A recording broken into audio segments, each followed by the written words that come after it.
Let's see what this has to offer. Let's go. Tell us what is it. ছোটবেলায় আমরা সবাই একটা রচনা লিখেছিলাম, a journey by train. At least আমার এটা সবচেয়ে পছন্দের রচনা ছিল।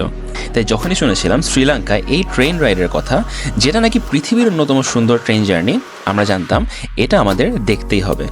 নুয়ারাইলিয়া থেকে এলা পর্যন্ত 65 কিলোমিটারের এই ট্রেন রাইডটা ছুটে চলে পাহাড়, ঝর্ণা, দিগন্ত বিস্তৃত চা বাগান, মেঘ ও একের পর এক সুড়ঙ্গের মাঝে দিয়ে।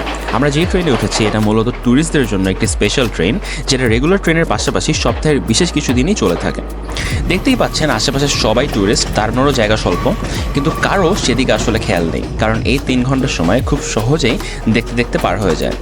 অনলাইনের পাশাপাশি ট্রেনের টিকিট আপনি স্টেশন থেকে কাটতে পারবেন, আমরা যেটা করেছি। আর আমি সেক্ষেত্রে স্ট্যান্ডিং টিকিট অথবা অ্যাটলিস্ট নন এসি কম্পার্টমেন্টের টিকিট কাটা সাজেস্ট করব। বাট অলসো এটাও আপনার মাথায় রাখতে হবে যে জার্নিটা কতটা সুন্দর লাগবে এটা কিছু জিনিসের উপর নির্ভর করে, like the weather, clouds, timing, and as always the people you are sharing the journey with.